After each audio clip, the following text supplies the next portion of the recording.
Hi, my name's Ron Davis. My kids call me Pops. My grandchildren call me Pop Pop. And my wife calls me whenever there's a chore to do.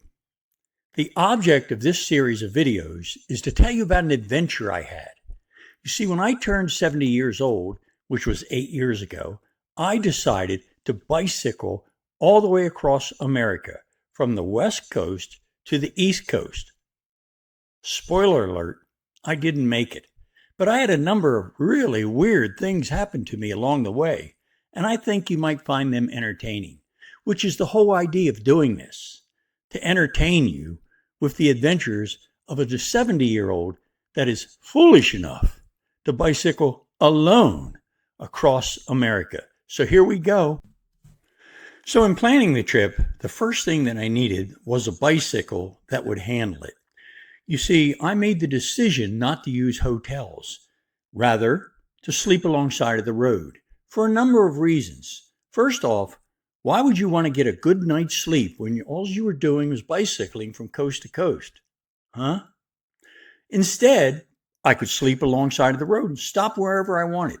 That meant to me that I could ride like 20, 30 miles, whatever, take a break, rest if I wanted to, sleep, and then ride another 20, 30 miles, stop wherever I wanted alongside of the road, set up my tent and my air mattress and my sleeping bag, and I'm good for the night. Now, there's a downside to that thinking that it never occurred to me, which is a tent, a sleeping bag, and an air mattress all have what's known in the bicycling world as weight.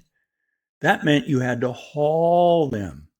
And you were crossing America. The less weight you haul, the easier it is. But that never occurred to me. Remember, I'm 70 years old, so I don't think of everything like I used to. Anyway, I went out and I decided to buy a Trek bike. And it's a good bike. I ride it to this very day. I bought the Trek bike because you could put racks on it, or maybe it came with the racks. I really can't remember. And from those racks, you could hang bags. And in the bags, I could carry all my gear. So I bought the Trek bike, and then I went to REI, and I bought these bags, saddle bags for my bike, 2 for the rear, 2 for the front, and they were really terrific. I don't know whatever happened to them. Maybe I still have them in the attic, but they worked out really well. They were weatherproof and really rugged. So I could hang them front and rear, carry gear there, and put on the back the sleeping bag and the tent and the air mattress. And then with my big butt, altogether, that bike came in at about 290 pounds. Now, the maximum load for tires on bicycles, unless you upgrade, is about 300 pounds. So I was under the maximum load, so I felt fine. So much for the bicycle. Route planning. Okay, there's really 2 different paths that you can take to get from the West Coast to the East Coast. That is, you can take the San Francisco path, starting in San Francisco, and then ride all the way to the East Coast, or you could take like the San Diego path, which is starting in San Diego and riding to the East Coast. That shows 3. There you go, 2 different paths. Now, instead of San Diego, you could start in LA and ride across that way. The downside of riding across LA is twofold. One, it goes forever. And second, you may have to ride through some fairly sketchy neighborhoods, which I sure didn't want to do on a bicycle. Now, the downside of riding the San Francisco route is that you'd have to cross the Rockies. I made the wise decision to start April 1st, April Fool's Day, symbolic. To start in April so that I could ride April, May, and June and be done before the real heat of the summer hit. So I didn't want to take the San Francisco path because that crosses more of the Rockies, more mountains, and most importantly, in April, the Rockies, if you haven't been there, still have snow and ice and all that stuff on them. As a matter of fact, some of the campgrounds don't even open up till May. So that left me with the southern route, starting in San Diego, riding all the way across to Phoenix, up 75, Interstate 75 to Flagstaff, and across from there. And that's the route that I chose. Another thing when I was planning this route, I took a long look using Google Maps and Google Earth and planned it out with my good friend Stephen Kirk Villette. And when we looked at it and saw the whole route and used Google Earth, which will, if you've ever not used it, you can go forward and see what's coming up ahead. The trouble with that, and I didn't realize it, was Google Earth shows you, as you leap forward, click, click, click, click, and you're leaping forward. And it looks like you're getting ready to climb this little bitty hill. In reality, when you actually see that hill, it goes like this, because Google Earth, the way they film it, just shows you a little jump forward. It doesn't show you a long perspective. Still an excellent product. Another thing I ran into, I looked at Google Earth and I'd say, here's my start location, say X, and here's my finishing location for the day, 50 miles down the road, N. And the difference between these 2 points of elevation climb might have been, let's just say 1,000 feet. Okay, so big deal. I got to climb 1,000 feet during the day, or 1,500 feet, or 2,000 feet. No big deal. But the way it really works is here's your starting elevation. And what really happens is you start here and you go down and then up, and then down and then up, and then down and then up forever. So that the point between X and N may only be the 1,200 feet that was shown, but in reality, you climbed 10,000 feet that day because of the ups and the downs. And I didn't realize that. But that's the way I planned out the route. Okay, also in preparation, I had certain gear I needed to use. I'm wearing my bicycling shirt. I had 2 of these, and I'm a Vietnam veteran. And the shirt shows that I'm a Vietnam veteran, both on the front and on the back. I was doing this ride not only for my own, I'm 70 years old and crazy enough to ride across America by myself. Yes, I am, even though I didn't make it. But I wanted to raise money for the wounded warriors. If you're curious, I did raise a little over $6,000 for wounded warriors. If you're also curious, how much did this whole thing cost me? A little over $6,000. So I could have just written them a check, but then I wouldn't have had all these wonderful adventures that I'm recounting to you. And actually, some really great times thinking back on it and actually doing it and learning quite a bit about it. So along with the shirt, I wore bicycle shoes. Now, bicycle shoes, if you have the right kind of pedals, the pedal has a little clamp on it kind of thing, and the shoe snaps into it so that not only will you push down on the pedal, but you can also use your quadricep, that's a muscle in your leg, to pull up. So you're down and you're up and you're down. So you get more of your body musculature involved. And believe me, you're going to need it. So the other thing, I wore a little hat. Yes. Here we go. A little hat. And I know this looks stupid. See this little hat here. And the great advantage of the hat is you wore it underneath your helmet. So you wore it underneath your helmet, and the helmet snaps just like you'd think it would. Right there. So you wore it underneath the helmet, and then the sun, if it was in your eyes, you could just fold that down like that or just flip it up. So sun or rain or something like that, it was pretty convenient to have this hat, and that's what I used. And then you'd also want to wear riding glasses. To keep the stuff out of your eyes, particularly early in the morning when you're riding. Sometimes, even today when I go riding in the morning, you ride through these herds of bugs. And rather than having them pounding you in the eye, you wear the glasses. And another thing you want to wear is riding gloves. These are not actually riding gloves. I'm not sure where I did my riding gloves. I ride my bicycle in the morning to the gymnasium, and these are weightlifting gloves. They're very similar to riding gloves, except they've got this enhanced strap on them. And the bare fingers, so you can grab a hold, and they're really handy. The thing that I'm not going to show you, because I don't have them anymore, is my riding shorts. Now, riding shorts are a little odd because riding shorts have this gel in them so that you sit on this gel to protect you from getting saddle sores. If you want to ride long distances, you want a seat that's hard, not soft, because a hard seat, once you're used to it, you'll get less sores. Whereas a soft seat moves more and it's harder to get used to, believe it or not. The seat I bought, a custom seat, it was English actually, and it's hard leather, and you put saddle soap on it to soften it up like you would a baseball glove.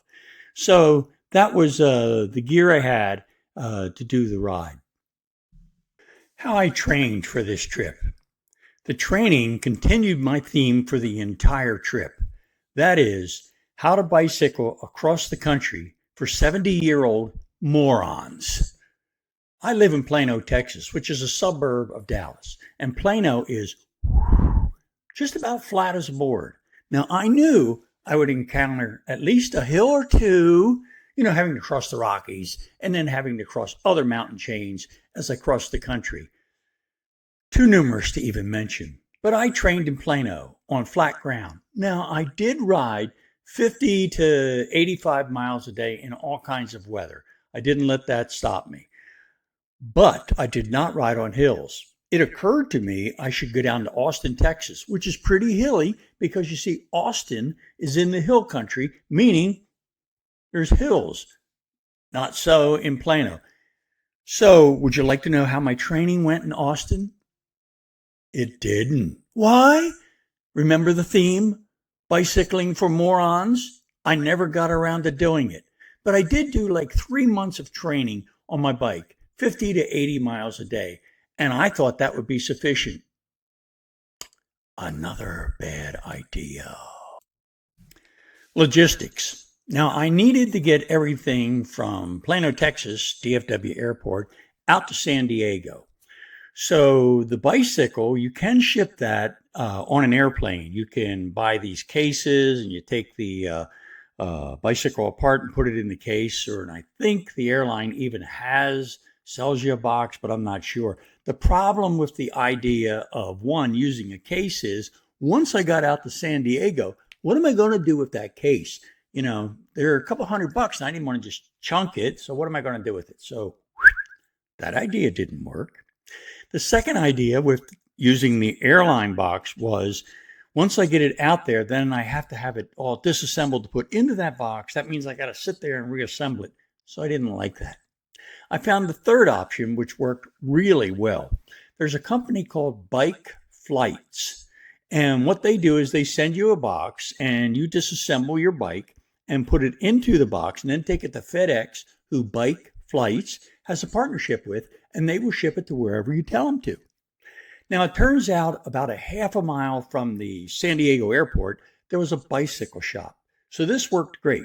I called the bicycle shop, told them I wanted to ship the bicycle to them. I wanted them to take it out of the box, reassemble it, check everything over so it's good to go, and then I would pick it up on April 1st. April Fool's Day once again.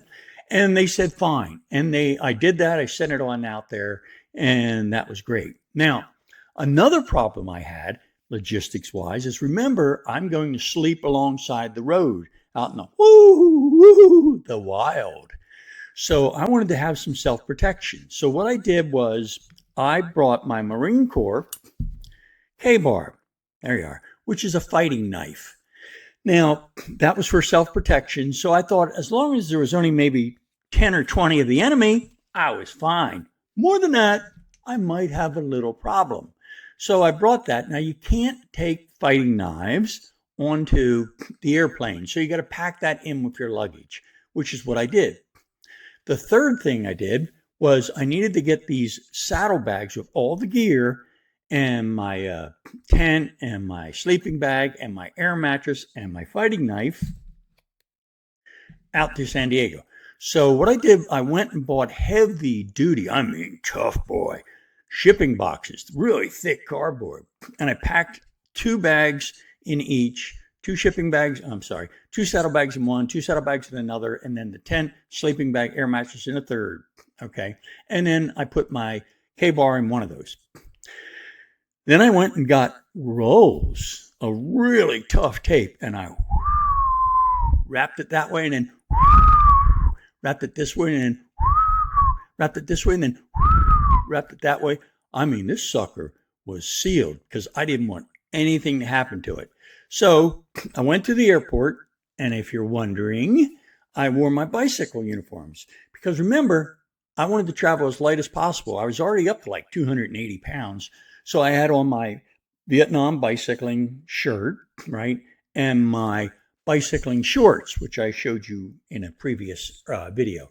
Remember, they're a little weird. They've got the big pads and all that stuff. So there I am in the airport with my bicycle uniform on.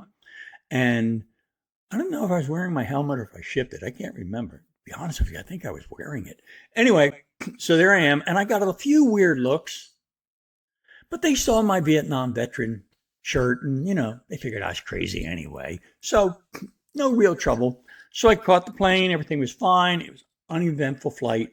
Flew on out to San Diego, got in early, 8 o'clock, something like that. Took the first flight in the morning, got out there 8:30, and went to the luggage claim and found all three of my boxes, took them down, and sat down there at the luggage claim with the boxes around me, and thus entered into the first problem of the day, which I will describe in the next video where I describe day one. It's now day one of the trip. And just to recap, if you remember, I had shipped my bicycle from Dallas out to the bicycle shop that was right next to the San Diego airport. So that was taken care of. And then I had my luggage, which was my saddlebags that I had put in the heavy duty boxes, remember, and wrapped with tape, a lot of tape, really heavy duty tape. So I had 2 boxes with my saddlebags in them and another box with my tent, air mattress, and sleeping bag in. So I shipped them out. And then I went to the airport, checked in my luggage, and went down to get in line.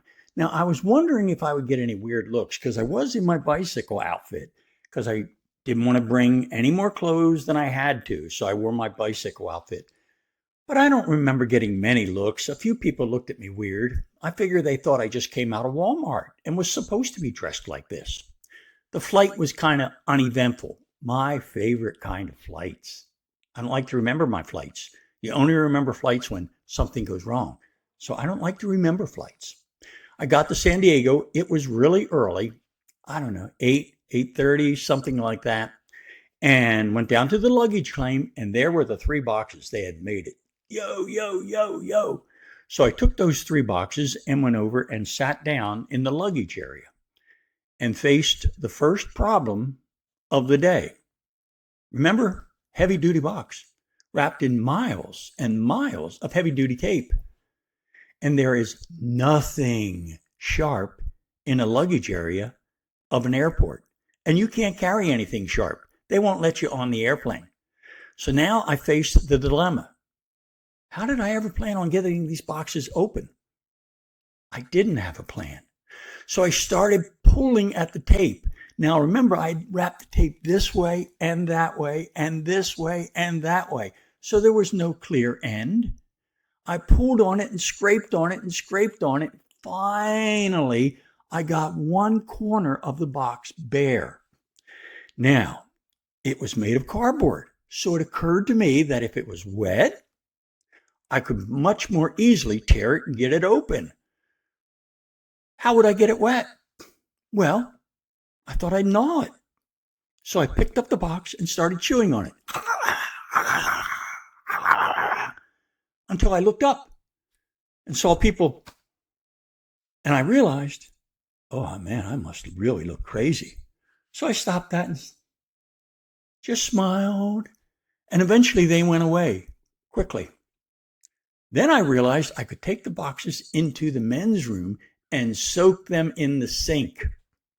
So I carried all 3 boxes into the men's room, went up to the sink, and took the corner that I had and put it under the sink and started pushing and turning and letting it get wetter and wetter. And as the men came and went, they would glance over, but what could I do? Eventually it soaked through and I was able to work my way in there and get a corner done. Then I pulled and tore and rubbed at that tape. I'm quite strong, but it was still really hard to get that open. But finally, I got enough of the box open and I could pull it apart, right? Remember the K-bar? Razor sharp. 3 boxes. I had a 1 in 3 chance that the K-bar would be in that box. You say, surely you noted which box you put the K-bar in. I say, do I look smart? So anyway, I opened the box and you're right, it wasn't there. So I laid that box aside and went to the next box. And once again, tear and bite and soaking and everything like that. Finally got it open. Now I have a 1 in 2 chance of the K-bar being in that. Again, the men came and went and were looking at me odd, soaking these boxes. But I didn't care. So I finally got that box open. 1 in 2 chance. And lucky, there was the K-bar. So now I pulled out the K-bar, razor sharp, Marine Corps fighting knife, exposed in the men's room. All of a sudden, there was no other men in the room. And I realized I better move quick. So I took the K-bar with the last box, got it open, exposed everything, got everything out. And now I have my luggage and my tent and sleeping bag and air mattress. All I had to do was carry them out. Now there was box debris and tape debris everywhere. But I did the mature thing. Remember, I just pulled a K-bar in the men's room and emptied out. I figured they were heading for security. So I booked it and left that mess there. Oh, well. So then I went out and I was able to get out of the airport and I had my luggage, my saddlebags, and they work, they have straps on them so you could carry them like that. And then the tent and the air mattress and the sleeping bag, I had put some tape around and made a handle before I left. So I was able to carry all this stuff, went down to the bicycle shop, which was maybe a half mile away. I thought I could just walk down the sidewalk, but the sidewalk ended at the end of the concourse. So I had to walk down the street into the oncoming traffic. But they must have been used to it because they ignored me. Finally, I got to the sidewalk, went up to the bicycle store. Again, maybe a half mile away. It was pretty easy to find. And it was closed. Didn't open until 10 o'clock or something like that. And it was now about 9:30. So I had time for breakfast. And there was a breakfast restaurant right there. So I said, I'll go eat. I went over to the breakfast restaurant. Now, in Texas, where I live, on Saturday morning, if you go into a breakfast restaurant, they're really casual, man. It's cool. T-shirts, shorts, bike togs are just fine. San Diego, these are some uptown folks. I got in there and everybody was dressed to the nines. The women were wearing high heels. Woohoo. And really dressed well. The guys had actually sport coats on. Some even had ties. And there's this bozo in his bicycle togs. Remember the padded shorts? I went up to the lady and I said, I need a table for one. She didn't bat an eye. Cool. So 10 minutes later, they gave me a table for one. I sat down, put all my luggage there on the other chairs and looked around. Most of the people were ignoring me, but some of them were looking at me a little odd. So I know this technique that I've used in the past. When people look at me odd, I kind of do this. With the twitch, remember? Vietnam veteran. So a Vietnam veteran sitting there in bicycle togs, giving you the twitch eye, you're going to quit looking. It worked as usual. So I ate my breakfast. Not very memorable. I don't know. Overpriced, of course. And went out. By now, the bicycle shop was open. I went in and told them I'm Ron Davis, and I shipped you a bicycle. And they said, yes, you did. We got it all ready for you. Ooh, ooh, ooh, ooh. So they got it out, and I had a bicycling computer with me I had bought at REI.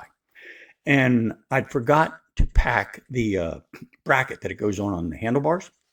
So I said, you guys have a bracket that'll work with this? And they said, yeah. I said, can you put it on for me? And they said, yeah.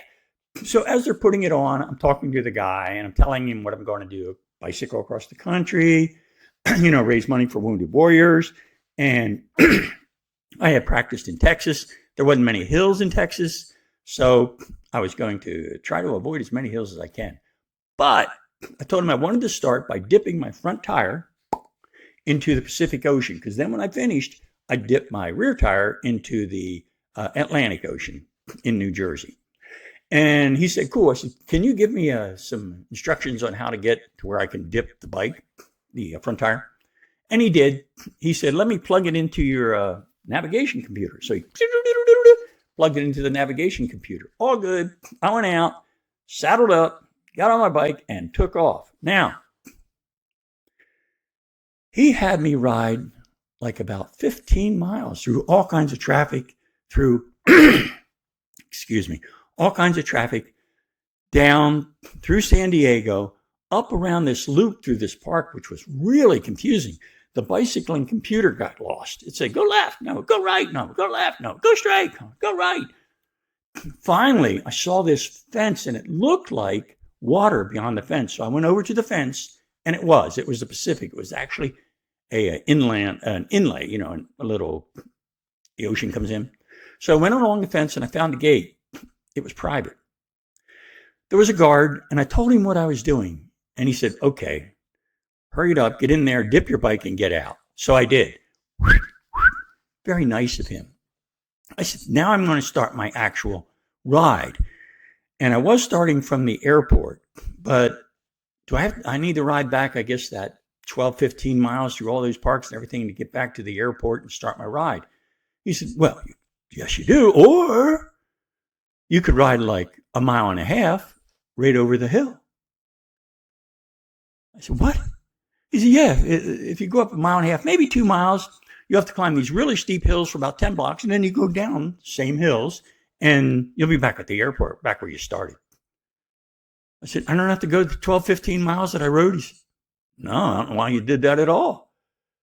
I said, well, I guess the guy at the bicycle shop knew I practiced in Texas, and didn't want to have me riding up these hills, so that's what he did. It also occurred to me I could go back to the bicycle shop, take my K-bar. No, don't have those thoughts. So I rode up these really tough hills, maybe a mile, and then down maybe a mile, and there I was, back where I started. So I took off. Now the day's plan called for me to ride about 70 miles to where I could sleep alongside of the road. There was actually a little camping area that I knew about when I had let it out. So I rode about 20, 30 miles, and I was almost at the edge of San Diego, coming into the suburban area. And it was by now, with all the mess ups, it was like 3 o'clock in the afternoon. And I realized it would maybe be dark by the time I got to the camping area. So I thought I'll just stay here, because there was a little kind of sleazy hotel. I don't care. And I noticed right next to the hotel, or just maybe half block up, there was a bicycle shop. A fortuitous observation. So I checked into the hotel, put my bicycle there, and there was some fast food restaurant. Went over and had fast food, and that was the beginning and the ending of the first day. Day 2, which was Easter Sunday. I left the hotel, went down and got some fast food, and then took off pretty early. I don't know, 7:30, something like that. It could have even been earlier. I just don't recall. The first thing I had to do, I set up my bicycling computer to set up for this little camping spot that I knew was maybe 70, 80 miles down the road. So the first thing I had to do was bicycle up these long hills through a pretty sketchy neighborhood, because on the other side of those hills, I would encounter a highway which would take me out to where I needed to go. It ran through the suburbs and then into the country to the camping spot I wanted to go to. All's going well so far. Good start to the second day, which was Easter Sunday, as I said. Now, I'm riding through this hood, and it was a pretty rough hood. All the houses had those burglar bars on the windows and on the doors, which tells you something. Maybe every third or fourth house had a pit bull in the yard, and who was trying to kill me and just going crazy as I rode by. So that motivated me to get bicycling up that hill. Now, one odd thing that I did observe after I rode 4 or 5 blocks up this hill, and by now these were steep hills. I'm riding past a bar that is sitting on the corner, saloon. It's Easter Sunday, maybe 8 o'clock in the morning. And there was cars all around the outside of this bar, and the music was blasting. Na, na, na, na. They're having a good time. There's even people that are obviously inebriated coming out and leaning on their cars and everything. It's like 8 o'clock Easter Sunday morning, but I don't judge. But I bicycled faster. So I got up over the top of the hill and went down, again, the neighborhood. I went zooming past all the other pit bulls. They had a pit bull convention in that neighborhood. And got down to the highway that I wanted to get on. Now, the highway was pretty empty. I figured it would be Easter Sunday. And that traffic that was there was coming in. Now, I wanted to get past this highway on Easter Sunday because it was, I believe, a 3-lane highway. I'm sure it was. It was a 3-lane highway. Incoming, going into San Diego, outgoing, leaving San Diego, and then the turning lane. I wanted to get through this on Easter Sunday, maybe 20, 25 miles, and then I would get into the country. Because aside from the lanes, the 3 lanes, there was just a little bitty, and I mean small, like 2-foot area that I could ride in. And then there was just fences and dirt and stuff you didn't want to ride in because it had all kinds of trash and everything in it. All good. So I got on this little path and started cranking, not much traffic. And I get maybe an hour, hour and a half, 2 hours, 30 miles down the road, and I get a flat. Now, what I haven't mentioned to you yet is that before I left, one of the last things I did, I went to my favorite bicycle shop where I bought this bicycle and had them order the toughest, baddest, strongest tires made for that bicycle and for touring. These bicycles had steel cords in them, just like a radial tire does on your car. So it's just about puncture proof because I didn't want to fool with a bunch of flat tires. But there I was, flat tire.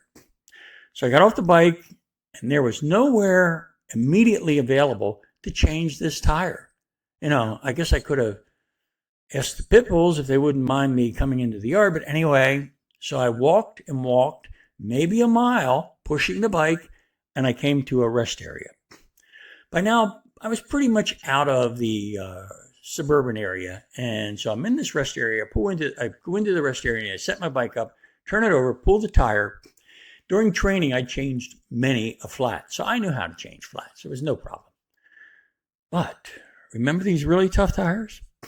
Well, I got out my bicycle tire tools, which are little plastic things. See the picture?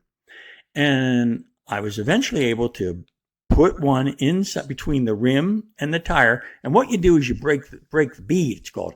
You push down and the tire pops off and then you work your way around. Take it off, change, blah, blah, blah. Okay. So I pushed and I couldn't get that son of a gun off. And I pushed. I literally, eventually, after like 45 minutes, pushed so hard that I snapped the tire tool. And they're like this thick. I've mentioned I'm really strong, but that surprised even me. It snapped in half. And now I'm there like, I still can't get it off and I'm down to one tool. What could I do? So I'm sitting there wondering, and a van pulls in. And 2 older people jump out. Now, they weren't as old as me, but who is? 2 older people got out, and they're changing drivers or something like that. So we struck up a conversation, and they were on a Christian mission going down to Mexico. They told me they go every year. They weren't man and wife. They were just in the same church, and this is what they did. They did this mission. So I'm thinking, remember that bicycle shop that was right next to the hotel that I stayed at that was 30 miles back towards San Francisco or San Diego? Well, I needed to get back to that bicycle shop. And here's some Christian with a van. So I started telling them I couldn't get the tire off. It's a new kind of tire. I don't know how to do it. I have to go back to the bicycle shop, which is 30 miles back that way. Hint, hint, hint. And they're telling me all excited about their Christian mission they're going on every year, going down to Mexico. They're really excited. I kept bringing them back to 30 miles that way. Me, Vietnam veteran, raising money for the wounded warriors, need a ride back that way. And they didn't catch the hint. Instead, they jumped in their van and they said, well, we'll pray for you. And down the road they went. And I'm still there. So I sat there again for another hour trying to figure out what I was trying to do. I kept trying to get the tire off, but it wouldn't come off. And I didn't want to break my last tire tool. So I had no idea what to do. And a pickup truck pulls in. Maybe. This time, I'm going to just ask outright. So he gets out and we're just shooting the bull. He comes over and asks what I'm doing. And I'm telling him, I can't get this tire off. I can't break the bead. So he tries. He can't break the bead. I said, well, there's a bicycle shop about 30 miles back that way. I wonder if I could catch a lift. He says, $50. I said, $50? He said, yep. I said, deal. I mean, what was I going to do? So we put the bicycle in the back of the pickup truck and we take off. We're going down the road. And we're doing as men do. You talk about different things. And I told him about my kids. And then he told me about his kids. He said, yeah, it's Easter Sunday, so I'm going to get down and visit my son. I said, nice. He said, yeah, he's in federal prison. I said, he is? What's he in for? He said, well, he went to work for the Border Patrol, and eventually the cartels approached him and bribed him. And the Border Patrol, like they always do, caught him, sentenced him, they sent him to prison, so he's serving his time. And he said, it's kind of like a family tradition. I said, what do you mean? He said, well, both my brother and I fell for the same thing and we had to serve our time. He said, so, I guess as soon as my son gets out in a few years, he'll be joining the family business with my brother and I, and we'll all work together. That just seems to be the way our life goes. So all of a sudden, I'm thinking, I'm riding with a relative of Pablo Escobar, and my K-bar is in my luggage. But it worked out. He took me up to the hotel. I gave him the $50. He dropped me off. We shook hands, and that was it. I checked into the hotel, back over to the fast food. They said, hey, hombre, what you doing here? And I told them my story. And the bicycle shop, which I didn't think would be open on Easter Sunday, and it wasn't, opened the next day at 9 o'clock. So that was the beginning and ending of the second day. Okay, I want to take a second to talk about the Christians in the van that stopped and didn't help me. Now, I mentioned that they were really excited about their mission trip. And if you've ever been really excited about something, you focus on that. And that's where your mind's at. You can talk to other people, but your mind's on that trip. I believe that's where they were at. I also say the fault was mine. If I would have been bold instead of hint, hint, hint, and said, brother, I'm wondering if you can delay your mission for like an hour and take me back to that bicycle shop. I really need the help. I would be happy to donate to your mission, though I doubt I would have had to do that. I'm also convinced then they would have realized that I was in need and would have helped me out. I have found in life that most people, not always, but most people are good, kind, and generous. That has been my experience. I hope that's your experience too. Day 3. Looking back on it, I think day 3 was perhaps the most uneventful day of the entire trip. I got up in the morning, and if you remember, I was back at the hotel I had stayed at the night before. So I got up, went back to the same fast food, ate it again, and waited for the bicycle shop that was just up the street to open at 9 o'clock, I think it was. Maybe it was 8 o'clock, whatever. Went in, no other customers, and the manager, owner, real nice guy. I told him I couldn't get this tire changed. So he took it off and put it on his rack, and he said, the reason I couldn't get it changed is it takes two tools to do this. The tool that I was using, that plastic bar that you slide underneath, and then a metal one that you use to work along the bead. You've got to work them together. I didn't know that. He showed me how to do it, and he got it off. And I said, these tires are supposed to be the top of the line. He looked at him and he said, well, not only are they supposed to be, they are. You can't buy a better tire. I said, well, so why did I get a flat?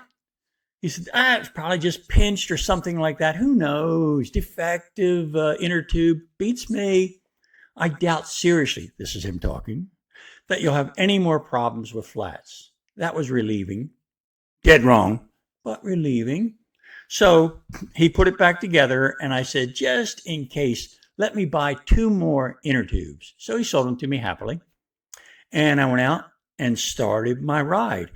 Now, again, I had to climb up those really long hills that I had climbed yesterday through the sketchy neighborhood with the bars on the windows and the pit bulls, which not only did they work Easter Sunday, but they worked the first Monday after Easter Sunday too. So they were out there. Went by the bar that was rocking and rolling on Easter. Strangely enough, it was closed and just quiet. I guess there's not much partying the first Monday after Easter. Maybe folks actually have to go to work. Beats me. So I went up, rode back down, and now I'm facing this highway that I had ridden up yesterday before I ran into the problem with the tires and the Christians that didn't help me out and Pablo Escobar's family. The traffic was pretty heavy. It's a 3-lane road. Now, going into San Diego, it was mobbed, just solid traffic, man. Going out was less busy, but busier than I thought it would be. And then there was the turning lane. Zoom, zoom, zoom, zoom, zoom, zoom. Eventually, I found an open spot and was able to zip across and start riding up, leaving town. Now, those of you that have not ridden on a small, tight road, and this was a tight road, there was 2 foot of path between the highway and the trash and the rubbish and everything else that was laying alongside of the road. So I had to be really vigilant. There's 3 kinds of people driving cars as far as their relationship to bicycles goes. The first group is the majority, by far the biggest majority. And they'll, if they can at all, try to move over and give you room. God bless them. The second group, well, they just kind of ignore you. Just wham! Fly on past you. That spooks you a little bit. All right, more than a little bit. The third group, they consider you either an inconvenience or a target. And I kid you not, they will actually edge over some so that some of them missed me by, it felt like 6 inches. It was probably a foot. What could I do? I continued riding. I rode all the way down the 20 or 30 miles and stopped close to the rest area that I had all the problems with the flat before. I said close to because just before I got there, boom, boom, boom, boom, boom, boom, another flat. Went into the rest area. This time I didn't have to walk a mile. It was only a couple hundred yards. But I knew how to change the tire, and it only took me like 10 or 15 minutes. So I got that all changed with visions of Pablo Escobar's family hanging all around. You remember the pickup truck driver? And then got back on the road. Now from here down to the camp area was another 50 miles or so. And after I got out of all the heavy traffic, it was a pretty pleasant ride. There was some hills, but they weren't bad. And a lot of it was kind of scenic. I enjoyed it. Though the border wall was only a couple hundred yards off to my right. I'd never been that close to it before. So I kept looking at it, waiting for them like World War Z, if you ever saw that. The people zooming over the wall. Nah, never saw any of that. So eventually I got down to where I was going to stay for the night, which was a camping area. Now, it was a little dirt road off to the left, I think. There was no signs. I'd read a blog post before I got there. Another bicyclist said, yeah, there's no signs. You just have to trust. Go on up, and whatever you do, turn to the left. Keep turning to the left, because if you go to the right, well, it gets pretty ugly. So I went up there and I turned to the left and I turned to the left and I turned to the left. Eventually, I came to a second class trailer park. There was 10 or 15, 20 trailers in there. And I went up and there was a manager's office and some restrooms and some showers. And I knocked on the manager's door and he wasn't there. So I set my bike there and one of the guys in the trailer comes out and he says, you looking for the manager? I said, yes, I am. He said, well, he's not here today. He's off visiting somebody. I'm in charge. I said, well, I want to camp here tonight. How much is that? He said, give me $5. So I gave him $5. Sounds good to me. And then I said, well, can I use the restroom and the showers and all that? He said, sure. So I went up into the restroom. There was, by the way, this is how weird it was. Great big sign in the restroom says, do not dye your hair in the sink. We know who you are. And if you do it again, we're going to come knocking on your door and your butt is out of this park. So don't do it again. Well, does it look like I dye my hair? So I didn't have a problem there. I washed up and everything, went back down. There was nowhere to buy any food. So I just ate some sardines and energy bars that I carried with me for just this type of thing. Set up my tent, goofed around a little bit, and then just set up my sleeping bag. The sun was going down. I thought, might as well call it a night. So I crawled into my sleeping bag with my trusty Marine Corps K-bar right there next to me, closed up the tent, and went to sleep. And that was it. Day 3 was pretty uneventful, though that flat tire spooked me some. So the next morning, before I started the ride, I had a burrito I could eat. You see, the night before, about 10 miles before I got to that campsite, there was a little roadside, one of those food trucks, and it sold burritos. So I stopped and had it, and they were terrific. And so I thought, well, I'll have one for breakfast in the mornings. And I asked them to make one and to double wrap it in aluminum foil. And they did that, and I put it in my saddlebag. So I was set for the next morning. So the next morning, when I woke up, I got out and I decided I was going to, set my bike up and then eat my burrito. But as soon as I came out of the tent, I started looking around the tent and I saw tracks, big tracks. The guy that had checked me in and charged me $5 the night before was sitting outside. And he walked on over and he said, oh, I see the cougars have visited you. I said, cougars? He said, yeah, I forgot to mention that last night. You see, every night late in the evening, 2 cougars walk down through our campsite and then hunt down there below, which is to the right. If you come up here and you turn to the right, you get into their main hunting ground. So we really don't like to see people doing that because you never know when the cougars are going to be there. He said, it looks like they circled and circled your place. They must have smelled something like a burrito that I had wrapped for my breakfast. Luckily, the cougars decided burritos weren't on their menu that night. Oh, what a start. So I ate my burrito, packed up my bike, got down and got on the way. Now I had to ride maybe another 10 miles through the hills and then I would come to a plateau. So that's what I did. Now I was about 4,000 feet of elevation, something like that, at the top of this plateau. And then there was the hill went down. It dropped 3,500 feet. It ran for like 6 miles.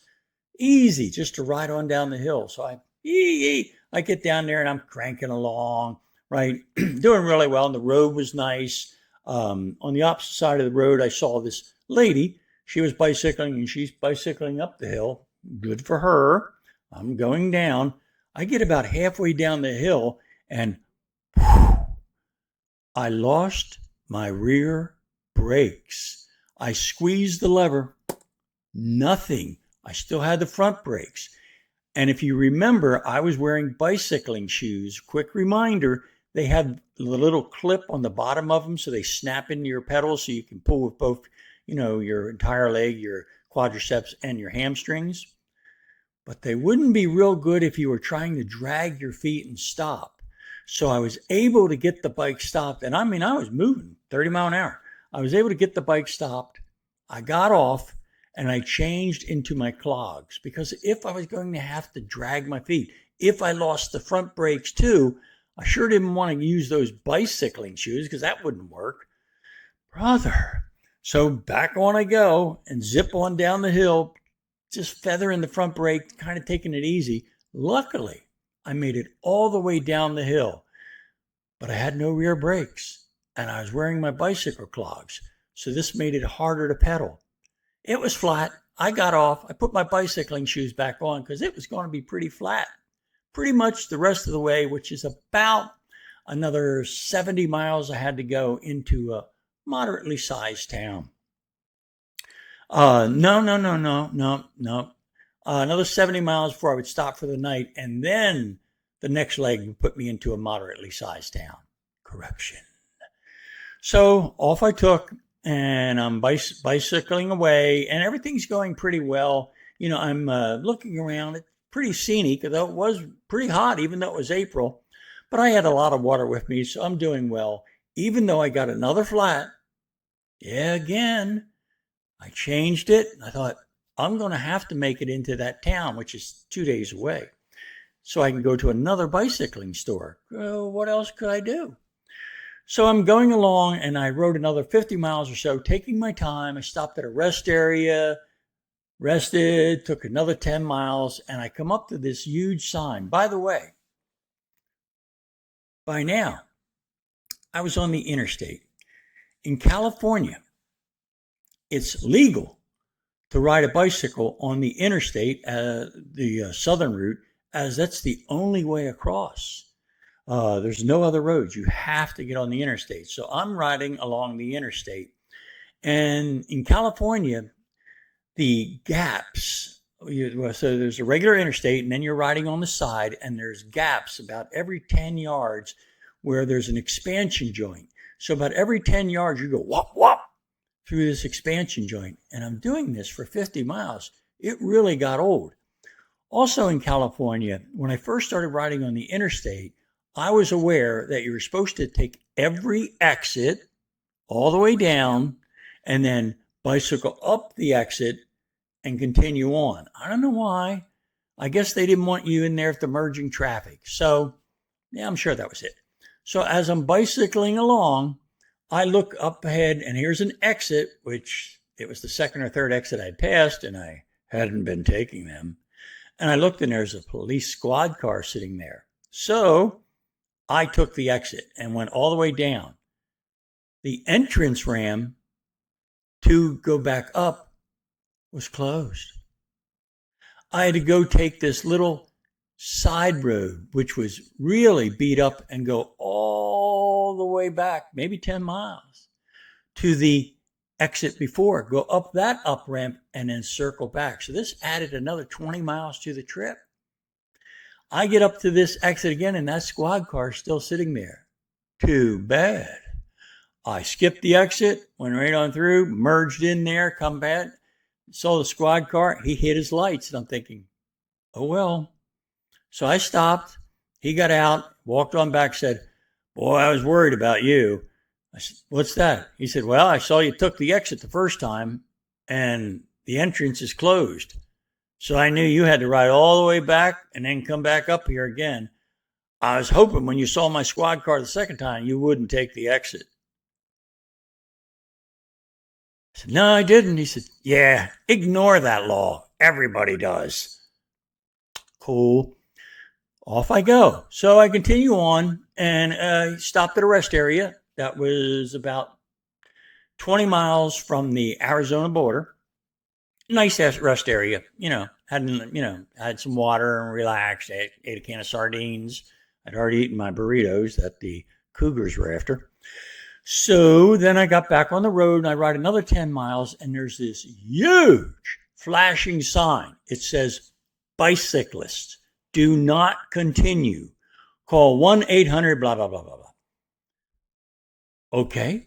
So I pulled up, called the 1-800 number, and this lady answers something like, may I help you? And I said, yeah, I'm at this sign out here on the interstate, and it said to call the 1-800 number, and I'm on a bicycle, and it says, do not continue. She's, what? What sign? And I told it to her again. She says, let me get my supervisor. So she does. The supervisor comes on, and I tell her what happened. And she says, wait a minute. And then she comes back on. She says, oh, okay. Yeah. I know where you are. I'm going to call for a transport vehicle, and they're going to come get you and take you all the way to the Arizona line because we don't want you to ride through the road construction that's ahead because there's no bicycle path. Good. So I had a seat. It's maybe noon. I sat there for 2 hours and I'm sitting on the sign actually on this huge platform and the sun's moving through and I keep scooting over to keep out of the sun. Finally, I call her back. I said, hey, I'm still on this sign waiting. And the lady says, what sign? So we did that dance again. And the supervisor comes back on and she says, I don't know what you're talking about. I said, ma'am, I talked to you this morning. She said, oh, that was the early morning shift. Let me look in the notes. She looked in the notes. She comes back. She says, well, they're not there to get you yet? I said, no. She said, hold a minute. So she comes back on. She says, oh, they've been trying to reach you. I said, well, what number are they calling? And they're calling my number. And I said, well, it's just a regular old number. I thought it was spam. She says, well, they thought you were at the rest stop. I said, no, I was at the sign. She said, well, can you call them? I said, sure. So I called the guy up. He said, where are you, man? I'm here at the rest stop. I said, no. I'm east of the rest stop. That's where the sign is. He says, ready? What sign? I said, the sign that said to call you guys. She said, there's a sign? I said, yeah, man. It's huge and it's flashing. I said, I'm east of you. He says, okay, I'll backtrack. I said, no. Do not backtrack. Head towards Arizona. I've passed the rest area already. He said, why didn't you wait? I said, I didn't know I was supposed to wait. I didn't know until I got to the sign. He's okay. I'm on my way. Half hour later, he shows up. And it's kind of weird. It's like a small bus. So he pulls up. I put my bicycle in the back and I go in and I sit down. He says, okay, I'll drive you into Arizona. I said, great. He goes like 2 miles and whoppa. His truck breaks down, the bus. So he pulls over and he says, he gets out, opens the hood. I'm watching. And he comes back and says, you got any water? I said, yeah, I got water, but I got Gatorade. I don't have any water. I used your Gatorade. He said, I don't know if that'll work. Let me look. I get out and I look and he has the hood open. I don't know nothing. I said, I don't know what's wrong, man. He said, well, let me call the mechanic. So he calls the mechanic. The mechanic says, check this out. The mechanic says, okay, take a picture of it and send it to me. Take a picture? Try it. So we take a picture of the engine and he sends it to him. The mechanic sends back and he says, okay, I looked at the picture. I can't figure out what's wrong from the picture. So the mechanic says, I've got to get in my truck and drive on down there and pick you up. I said, cool. So I go back in the van and we sit there and wait. I had to share my Gatorade with the guy because he didn't bring anything for himself to drink. We can't run the van. There's no air conditioning. We're in the middle of the desert. It's like 110. An hour later, a pickup pulls in. The mechanic. He gets out, looks at it, and goes, oh, this has got to get towed in. I said, dude, I got to get to Arizona. Now, this has been going on for like 4 hours now. He said, oh, I'll take it. So we put the bike in the back of his pickup truck, which is just loaded with tools. I don't know how we even got the bicycle in there. So then the three of us are crammed into the front seat and we're riding along. And we go 1 mile, 2 miles, 3 miles, 4 miles. And the sign says Arizona, 5 miles. And I'm looking for the construction. 6 miles, 7 miles, 8 miles. And I say to the guy, dude, we're almost out of California. Where's the construction? And he says, What construction? I said, the sign said stop for the construction. Or stop and you give me a ride. And the lady said there was construction, so I shouldn't ride through it. And he goes, oh, that construction. That construction's been over for 6 months.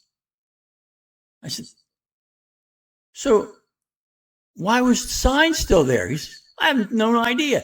He said, the state's too stupid to take it out.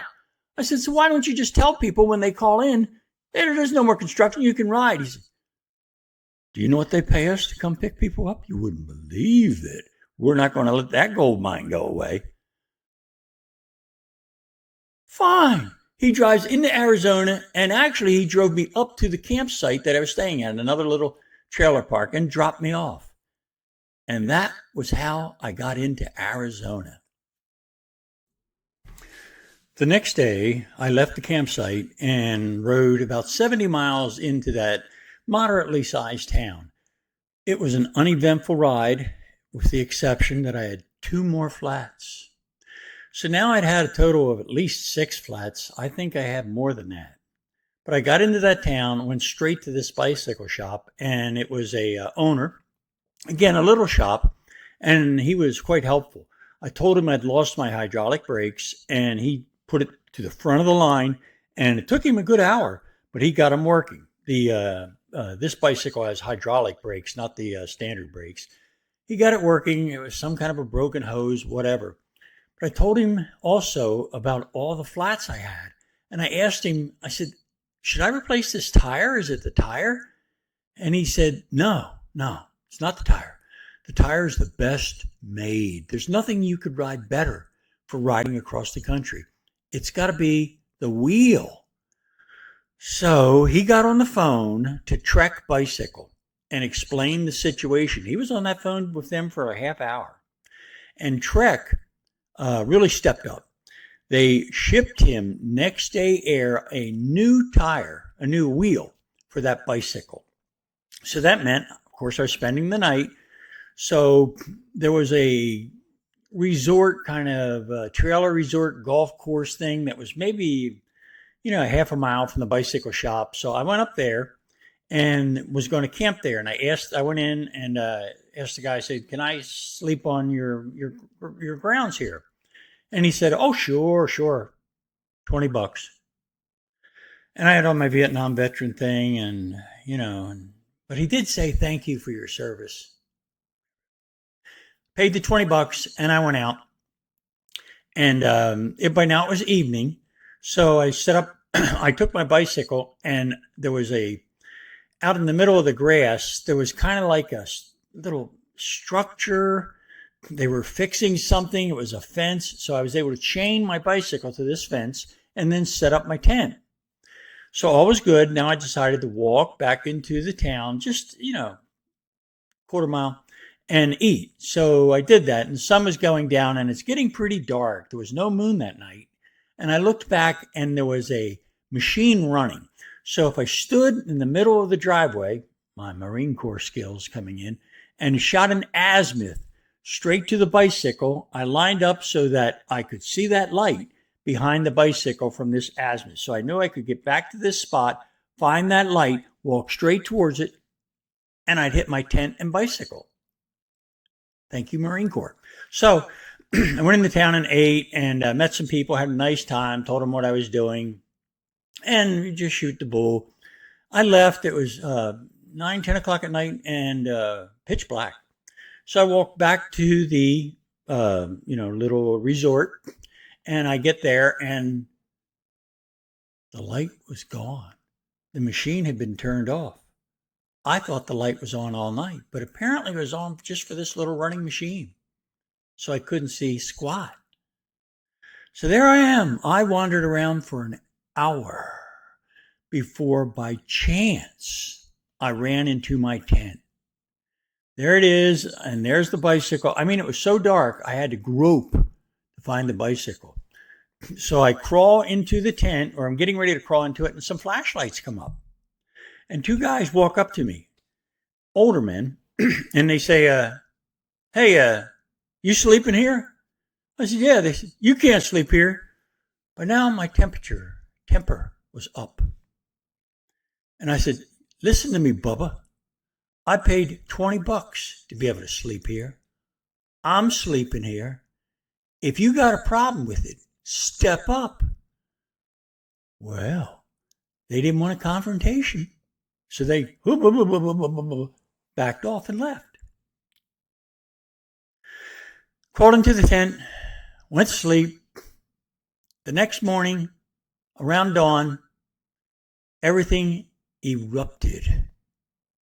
You see, the night before, what those guys were trying to tell me, but I wouldn't let them, was that I was sleeping on the golf course. And in the morning, the sprinklers would come on, which they did. Have you ever seen sprinklers on a golf course? They're like fire hoses. There's water everywhere, and I'm up, and these sprinklers are soaking me. So I go over and it's sprinkling. I get my bicycle loose, and I pack up my stuff best I could, and I drag it out from underneath the sprinklers. Everything is soaking wet. What you gonna do? So I packed everything into the saddlebags, dripping wet, took my bicycle, rode on down towards the bicycle shop to get the new wheel. Most of the way there, he had changed and a flat. So I just walked the bicycle to the bicycle shop, sat outside, waited for him to open. He opened. I went in. I said, "Yeah, I got another flat." He said, "Yeah, dude, I know. I told you it's the wheel." So we sat around, and about 10 o'clock, FedEx shows up with my wheel. So he changed the wheel, and he said, "Put the old tire back on." I bought another 4 or 5 tires from him, or inner tubes. I didn't trust it at all. So he says, "You should be good now. I'm confident you're okay." So fine.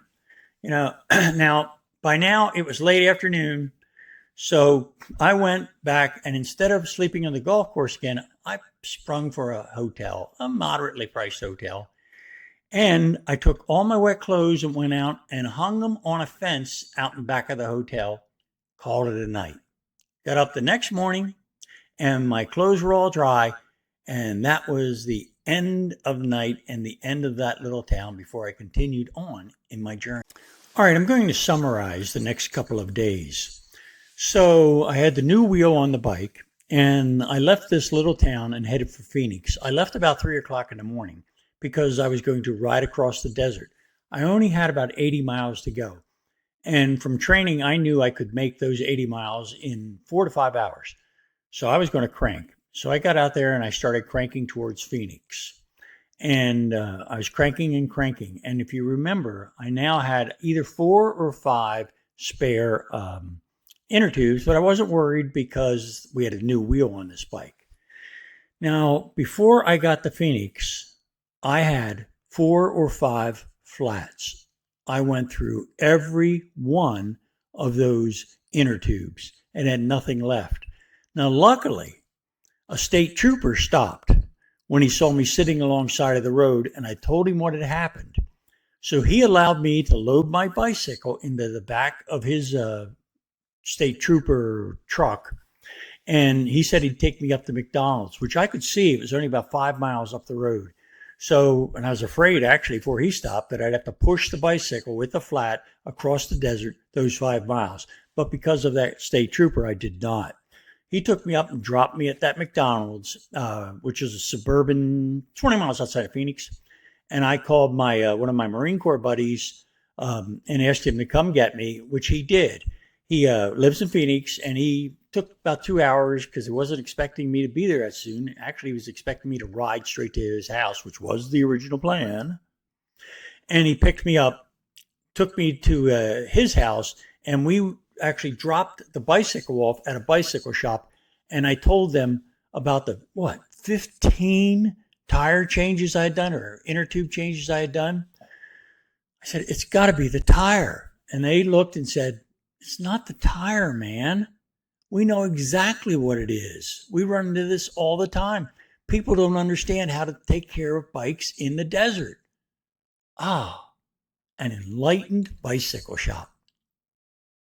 So they said what it is They took it apart, and they said, you see this little rubber seal around the inside of the wheel? When you're riding in the desert, it gets really hot. You've got a double seal. We triple seal. We put rubber everywhere in there. That'll fix it. It won't get hot, and then pinch your tire and get you a flat. So they did it. Triple sealed it. Put a new inner tube in, put the tire back on, fixed the bike back up. I bought a couple more inner tubes from them. Why not, man? So then I went back to my friend's house, and a day or two later took off. Rode across Phoenix, a little rough downtown, but got on this terrific bicycle path they had in Phoenix. Rode for 20, 25 miles to Interstate 75. Then I was getting on Interstate 75 and riding from Phoenix up to Flagstaff, which is 70 miles. I was going to make it in 3 legs. Yeah.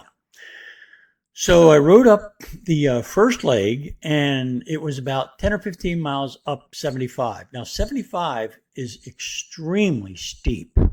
If you're going from Phoenix up to Flagstaff, it has some really long, arduous hills. So I knew I'd take 3 days to cross this because I was going to break it into 20-mile chunks and take all day. There's no hurry.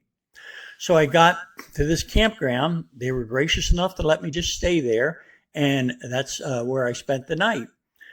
So I get up the next morning and get all my gear, get ready to go, take off, get back on the Interstate 75, and I start riding up. Now, Interstate 75 is, as I said, very steep. And the trucks ride when they're going uphill in, I don't know, first, second gear, it's like 10 miles an hour, really slow with the flashing lights. And you come up to these areas where the hills were like not aligned, and there'd be big signs, danger, heavy crosswinds. So I'm on my bike just cranking up this killer hill, as slow as I could go. I mean, the trucks that are doing 5-10 miles an hour, they're passing me. So I pass one of these signs that says danger, crosswinds. And as I'm passing it, there's a truck that's between me and the highway. He's passing me on my left, and there's a guardrail on my right. Now, on the other side of the guardrail are cactus going down the hill, a bunch of cactus. I show you a little picture here, and it wasn't like that. It was just loaded with cactuses with these big briars.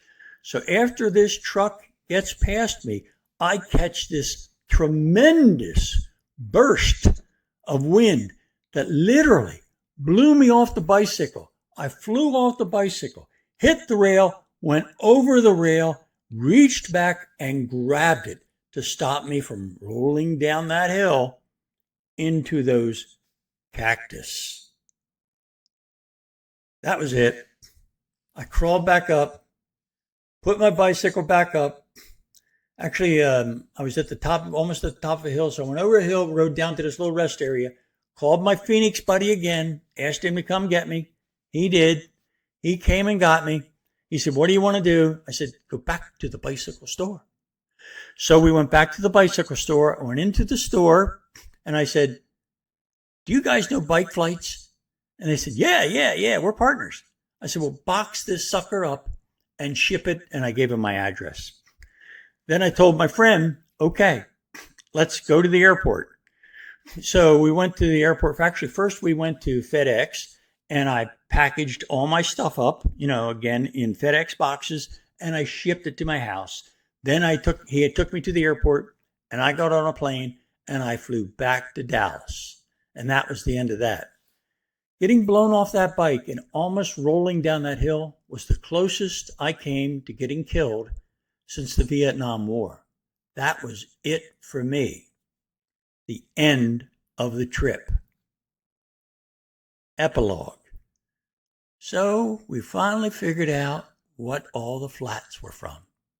When I got back to Dallas, I took my bicycle back to my favorite bicycle store. I chewed them out for not showing me that it had a different method of changing the tire than the one I'd ever done before. Then I told him I'd gone through 15 tire changes. It had to be the tire because it was a new wheel. Again, there, dude, not the tire, best made. So he says, I'll show you. He pulls it off, and he's running his hand through it, and all of a sudden he screams, "Ah!" Pulls his hand out, and his finger is spurting blood. Taps it on off. So then him and the other guy start looking in there, and he goes, here it is, here it is. One of those bands, those metal bands, the radial bands that make the tire so strong, was broke. So a sharp piece of this metal was sticking out. It was a defective tire all along. Those 3 bicycle stores, not the tire, not the tire, not the tire, were wrong. It was the tire. So they gave me a new tire, put it on for me, warranty. It was the tire. I've been riding that bicycle now for 8 years. I don't even carry spares anymore. I've never had another flat. Now, if I didn't have all those flats and misadventures, do I think I would have made it? Honestly, no. Do I think I would have made it a lot further? Honestly, yes. I might have made it. I don't know. Does that make me want to go back and do it again? No. So since then, my life's been, I have a good life. I haven't had any weird things happen to me after that bicycle trip, which was 8 years ago. Well, that trip to New Zealand, then it's some pretty weird things happen. Kind of like the bicycle trip. Do you want to hear about it?